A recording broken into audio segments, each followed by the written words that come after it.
Kumusta mga ka-shoe lover? Gusto mo ba malaman kung paano mag-restore ng sapatos? Tulad nito, gagawin nating ganito. Messing with my head again. You had your heart set on me, but these feels they come and go, and they come so easily. Tell me why. Kumusta mga ka-shoe lover? Welcome back dito sa ating bagong video. Tingnan natin sa video ito ay kung paano ang method ng paglinis at pag-retie ng suede shoes. Hindi po nagmamatter dito kung anong brand ng shoes, basta suede shoes yung topic natin dito. Meron nga akong New Balance dito, no? Always do it on my own, so I gotta get through it. And the only thing I know is to love what I'm doing. Never give up, never slow. So as you can see, bulok na talaga siya, puno na ng alikabok at kupas na dahil matagal na rin na hindi natin nagagamit. So ito yung gagawin natin project ngayon. So ituturo ko dito sa inyo kung paano yung method ng paglinis at pag-retie ng kulay na itong balance na sapatos na to. Pero bago nga tayo mag-umpisa, kung hindi ka pa isa sa mga ka-shoe lover ko, please do subscribe and click the notification bell para ma-update ka sa mga bagong video na ating ilalabas. So yun nga mga ka-shoe lover, no, hindi na natin patatagalin pa, umpisahan na natin to. So stay connected ka lang hanggang dulo para masundan mo ang method na ginagawa ko. Oh, wait. Shout out ko lang pala yung mga 1,300 subscribers. So yung mga sumusuporta sa channel ko. So maraming salamat po sa inyong lahat. Bago nga natin umpisahan, check lang natin kung nagbi-bleed ba tong sapatos na to, no? May mga ibang klase kasing suede na pag nabasa nagbi-bleed. So gamit itong white na towel, basahin lang natin kaunti at ipahid lang natin dito sa part ng suede na to. Dito sa case ng sapatos na to, mukhang hindi naman siya nagbi-bleed. Tara, umpisahan na natin. Meron tayong dalawang brush dito. Dalawang klaseng brush to, no? So itong isang brush na to yung kulay brown, ito yung tinatawag na horse brush. Malambot nga yung texture na. Gamitin natin siya dito sa upper part ng sapatos o yung sa suede part para hindi siya maghimulmol. So ito namang isa ay nylon brush. Kung makikita nyo, pangkaraniwan yung sa panglaba, parang parehas yung ganong texture ng brush. Gagamitin naman natin to sa midsole and outsole part ng sapatos.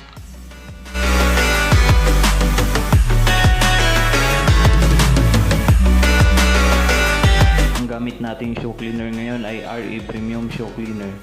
Sa mga magtatanong kung saan nabibili to, maglalagay ako ng link sa baba para pwede nyong bisitahin yung page nila kung saan kayo pwedeng bumili.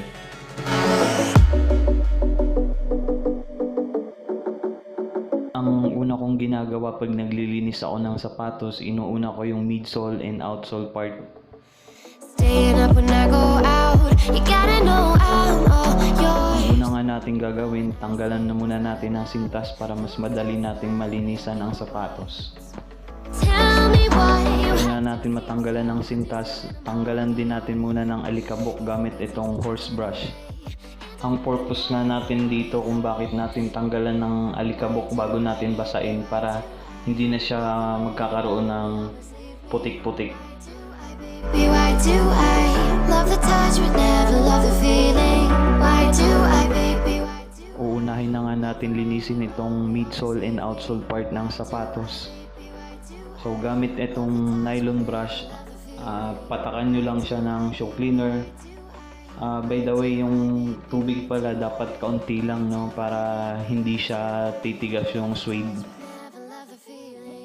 May posibilidad kasi na kung madami ang tubig, titigas talaga yung suede. Pagkatapos nga natin isaw-saw guys, no, make sure na matanggal natin yung excess water niya para hindi ganun kabasa yung sapatos.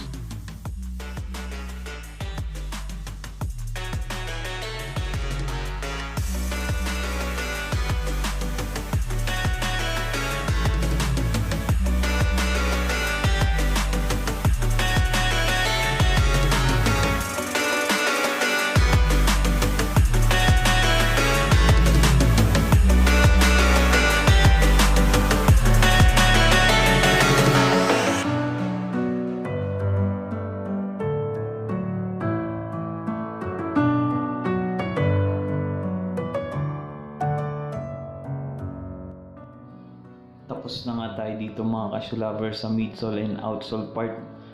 Dito naman tayo ngayon sa upper part, no. Ganun pa rin yung gagawin natin.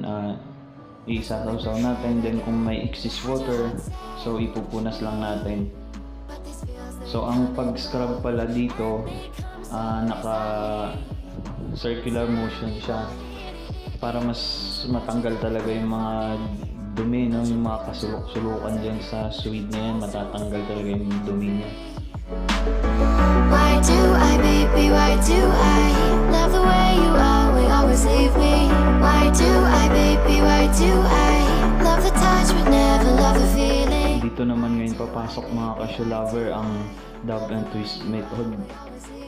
Ganun lang gagawin nyo, no, para ma-absorb yung tubig na nasa suede part ng sapatos.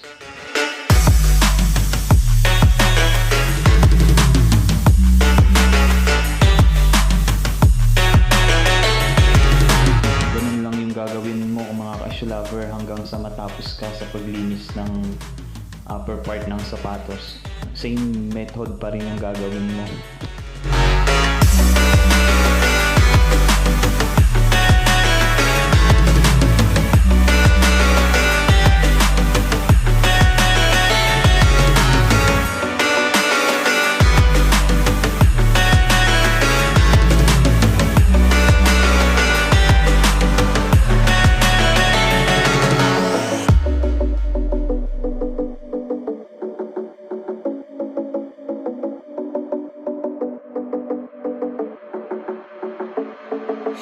Staying up when I go out, you gotta know I'm all yours. Tapos na nga natin malinisan yung sapatos mga ka-shoe lover. Ang gagawin naman natin ngayon ay patutuyuin natin. So ang proseso sa pagpapatuyo na ito, dapat naka-airdry lang siya. Eto na nga mga ka-shoe lover, tuyo na siya. So ang kinagandahan lang dito sa shoe cleaner na gamit natin ay malambot pa rin yung suede, no? At hindi rin napadami yung tubig na inilagay natin. Umpisahan naman natin ngayon ang pag-reday. Ang gamit nga pala nating paint ngayon ay Kikaw Shoepaint. Ang Kikaw Shoepaint nga pala ay isang local brand, no? So yung price niya is affordable naman. Sa mga gustong mag-repaint ng kanilang mga sapatos, so pwede kayong mamili dito sa local brand na to. So meron silang canvas and midsole na paint. In terms naman sa quality niya, maganda naman yung quality niya, no? So ilang sapatos na yung na repaint natin na ito yung gamit nating shoe paint. Stay connected lang mga ka-shoe lover hanggang dulo. Messing with my head again. You had your heart set on me, but these feels they come and go, and they come so easily. Tell me what it is about you that I can't forget, but you're breaking down my walls again just to set me free. Why do I, baby, why do I love the way you always leave me?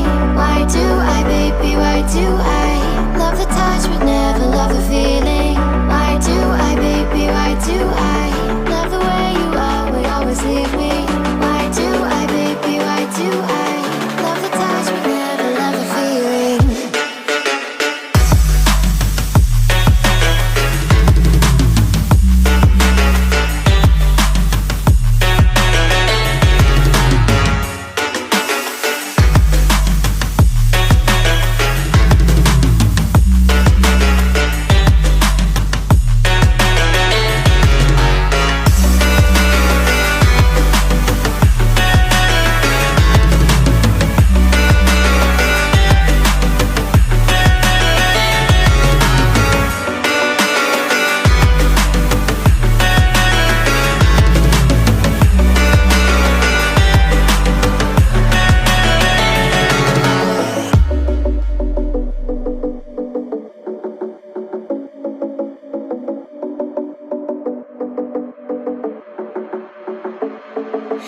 Staying up when I go out, you gotta know I'm all yours.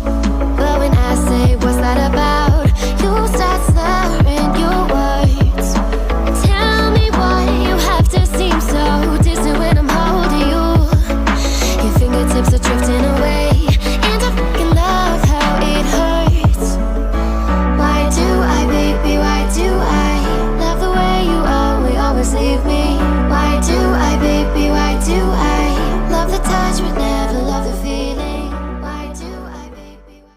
dito na nga nagtatapos yung ating video mga ka-shoe lover, no? So ipapakita ko sa inyo ngayon yung result nung nireday natin at nilinisan natin.